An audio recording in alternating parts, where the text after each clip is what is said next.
Bonjour à toutes et à tous et bienvenue dans l'émission Bernica en ondes, le magazine mensuel des événements et des activités pédagogiques du collège Le Bernica. Bien, bonjour à tous, on se retrouve une nouvelle fois pour une petite série d'émissions qui vont concerner la troisième professionnelle de notre collège. Et évidemment, on va donner la parole aux élèves parce qu'ils ont eu la chance, eux, de faire plein d'expériences que vous n'aurez peut-être pas l'occasion de faire avant de choisir une filière pro. Et ils ont évidemment envie de partager ça avec vous, pour vous peut-être vous donner des idées, peut-être pour aussi vous aider à réfléchir sur ce qui va se passer l'année prochaine. Bref, ce sont de vrais journalistes, ils sont partis régulièrement faire des stages, faire des immersions. Ils se retrouvent régulièrement aussi en petits groupes. Manifestement, c'est quand même une classe qui a beaucoup de chance par rapport aux autres. Ils veulent partager cette chance. Donc on a autour de la table Olivier, Brian, Irina, Florian, qui vont nous parler donc ce matin à la fois de la troisième professionnelle, bien sûr en général, pour nous présenter la classe et tous les avantages qu'il y a à se retrouver sélectionné pour cette classe. Et bien sûr, Irina, tu vas nous rappeler que oui, il y a une sélection, c'est vrai, mais également, bien sûr, de leur stage, de leur immersion, et puis évidemment de ce qui les intéresse d'abord et avant tout, se préparer d'avance à exercer un métier.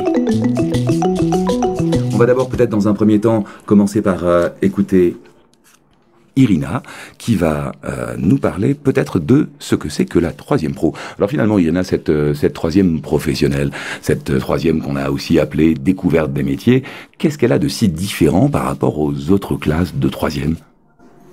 Nous, c'est une classe professionnelle et tous les mercredis, on a des immersions. On va au lycée pour connaître les métiers différents. On peut plus se projeter sur les métiers. Et on va au lycée professionnel aussi, on a plus de points. Ça fait plein de choses, ouais, c'est vrai. Donc cette troisième professionnelle, normalement, tous les élèves partent en filière pro, c'est bien ça ? Oui. D'accord. Ce qui veut dire que, en gros, on vous donne aussi les moyens de mieux choisir peut-être quelle filière professionnelle vous allez, là aussi, sélectionner. Qu'est-ce que c'est que finalement toutes ces filières professionnelles ? On a finalement pas mal de choix, non, en bac pro ? Oui, on a plusieurs. Oui. D'accord. Qu'est-ce qu'elle a de particulier aussi, cette classe, dans la manière dont ça se déroule tous les jours, finalement, avec elle ? Vous êtes plus nombreux que les autres ? Non, moins.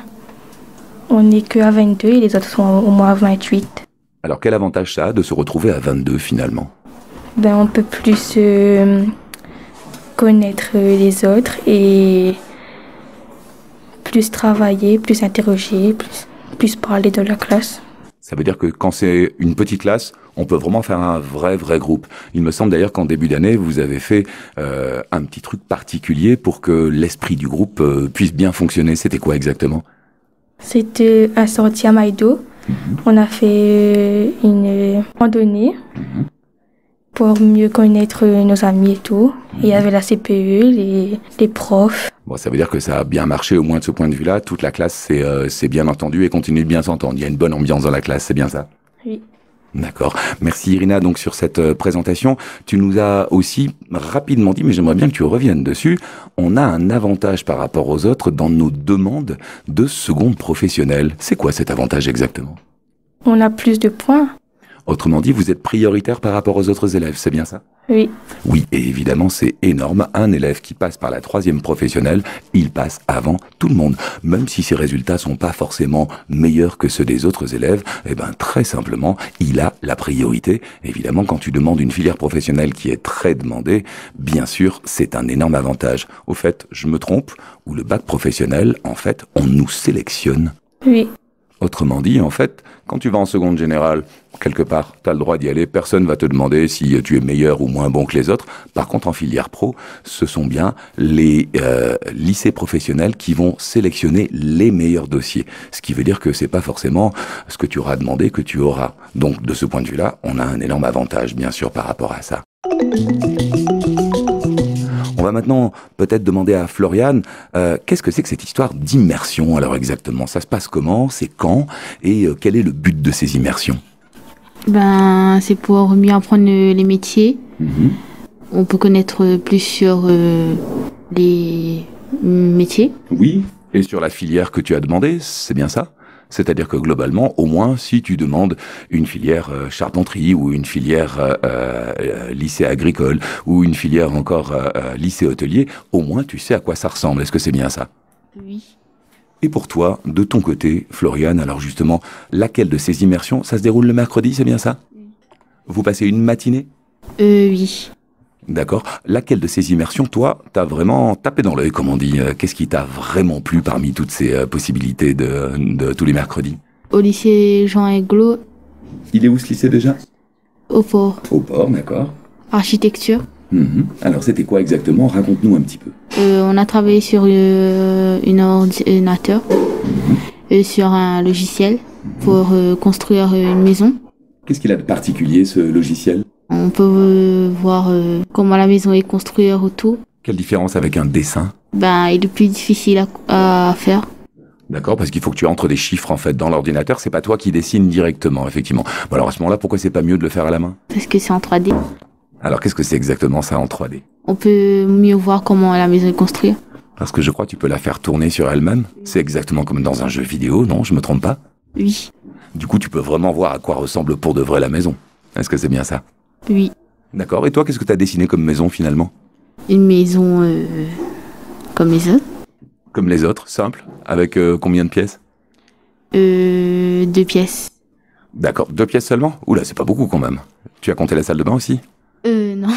Ah d'accord, 2 chambres effectivement, un séjour, une salle de bain. Est-ce que ça t'a donné envie de continuer ou est-ce que ça a été une belle expérience mais que t'as senti que finalement c'était peut-être pas ça qui t'intéressait le plus?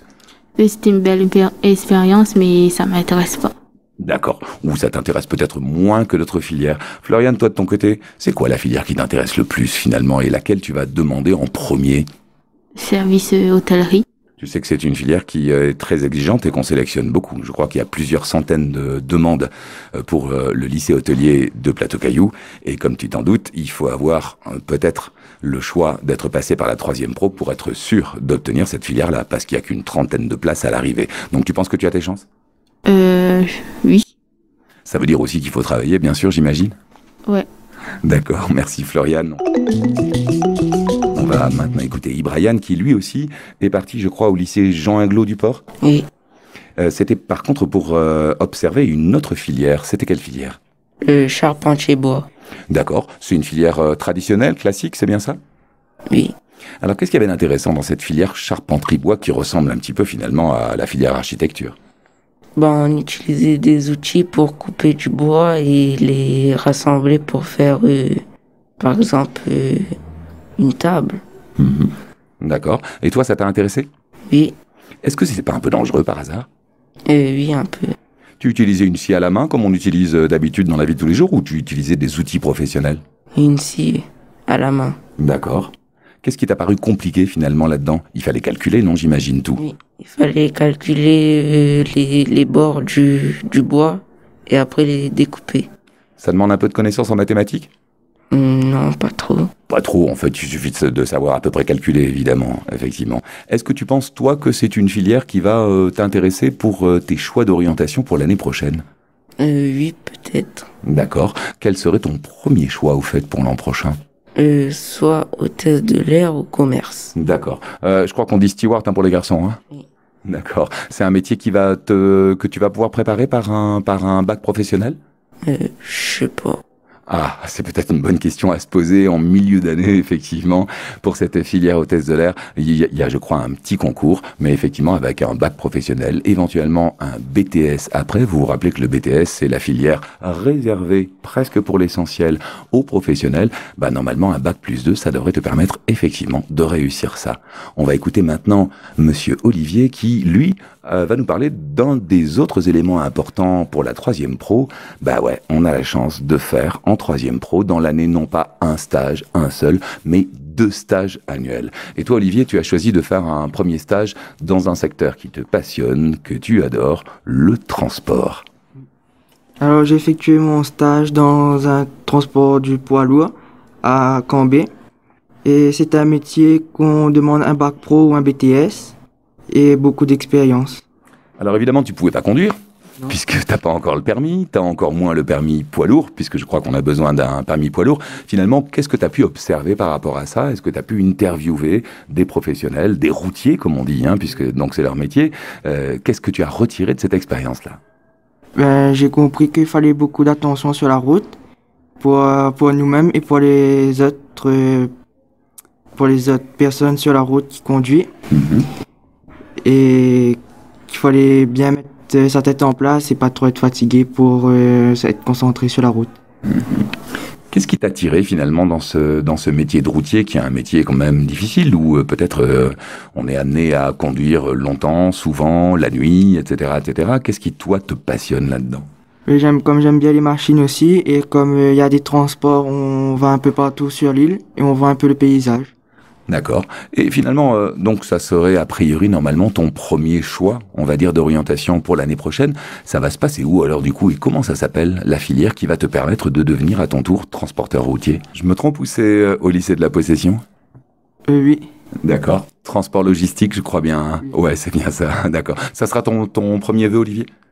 Je sais pas encore, je réfléchis, comme on a encore d'autres immersions et après ces immersions, je vais trier quel stage me convient le plus. D'accord, puisque donc il faut le rappeler évidemment, si vous avez la chance de faire 2 stages, c'est parce qu'aussi on vous offre la possibilité de tester 2 sortes de métiers finalement. Donc toi, ton premier test, ça a été le transport et les transporteurs, et puis ton deuxième choix, ce sera peut-être quelque chose de tout à fait différent. Vous avez droit à combien de vœux finalement pour l'année prochaine?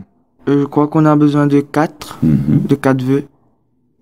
Alors le premier, il va gagner le plus de points, effectivement, et les autres, progressivement, on vous donnera aussi des points, mais évidemment pas autant de points pour le 4e vœu que pour le premier. Olivier, très clairement, toi, pour l'instant, ton premier choix, c'est ça, mais tu as encore la possibilité de réfléchir un petit peu. À quel moment est-ce qu'on achève de décider ce que sera notre demande d'orientation pour l'année prochaine? On doit dire définitivement en mai, je crois. Et après, on devra être sélectionné. Oui. Tu nous as rappelé utilement qu'effectivement, on est sélectionné. Alors, vous allez avoir évidemment les points supplémentaires que tous les élèves de filière professionnelle vont avoir. Mais je crois que les notes vont compter aussi, je me trompe? Oui, les notes vont compter. Ça veut dire que pour l'examen, évidemment, tu te prépares avec beaucoup de motivation. Est-ce que c'est pas, et je reviens à Irina, ça, la qualité qu'on demande le plus aux élèves de 3e professionnel, d'être des gens motivés? Oui. Finalement, ce qu'on vous demande, c'est d'être plus mûr que les autres, non? Je me trompe? Oui. Et alors toi, de ton côté, est-ce que tu te sens plus motivé qu'un élève de 3e qui est encore en pleine adolescence, qui rêve peut-être pas forcément d'avoir un métier plus tard? Oui, quand c'est plus facile. Et c'est plus simple. Ah, qu'est-ce qui est plus simple exactement? Raconte-nous ça. Le brevet? Oui, c'est un brevet professionnel. Il a la même valeur, évidemment, que le brevet que les autres passent. Mais simplement, il y a un peu moins d'exigence, c'est bien ça, sur les matières générales? Oui. D'accord. Toi, de ton côté, est-ce que tu te sens prêt, et c'est aussi peut-être une demande que l'on fait à nos élèves, à rentrer dans le monde du travail dans 3 ans? Non. Pas encore. Alors du coup, comment tu vas faire une fois que tu auras ton bac pro et que tu seras prête à rentrer sur le marché de l'emploi? Est-ce qu'il y a encore autre chose après le bac professionnel? Oui, le BTS. Alors c'est quoi cette histoire de BTS? C'est après le bac. Ça te permet quoi en plus par rapport au bac? De plus apprendre le métier. Oui, d'avoir un meilleur diplôme, d'apprendre un métier beaucoup plus précis que celui que tu pourrais faire déjà avec le bac pro. Et en plus, il est pour l'essentiel réservé aux élèves de la filière professionnelle. Si on devait faire un bilan finalement de cette 3e pro, Olivier, on est à la moitié du parcours. En fin de compte, c'était une chance ou c'était pas une chance de passer en 3e pro? Oui, c'était une chance parce que sur 50 personnes, on était sélectionnés pour les meilleurs. Et voilà. Donc ça veut dire qu'on a des bonnes conditions de travail, on est moins nombreux, on va avoir évidemment plus de chances que les autres lorsque on va faire notre demande et nos vœux pour l'année prochaine. La seule obligation que l'on ait, évidemment, c'est le sérieux, c'est la motivation et c'est l'envie de réussir. Là aussi, un élève qui travaille pas, est-ce qu'il a ses chances en 3e pro, Brian? Non. Non, c'est ça le seul petit problème. Et évidemment, un élève qui travaille pas ne pourra pas être sélectionné. Est-ce qu'on nous demande vraiment d'être super fort en français, super fort en maths? Non, on ne demande pas. D'accord. Finalement, on nous demande surtout d'être sérieux, d'avancer et de progresser. On vous remercie beaucoup tous les quatre d'avoir partagé avec nous votre expérience et finalement avec tous les élèves qui n'ont pas eu la chance quelque part d'être sélectionnés pour la 3e pro, peut-être que ça va les aider à réfléchir, que ça leur donnera des envies là aussi. En tout cas, c'est ce qu'on espère avec cette petite émission. Merci à vous.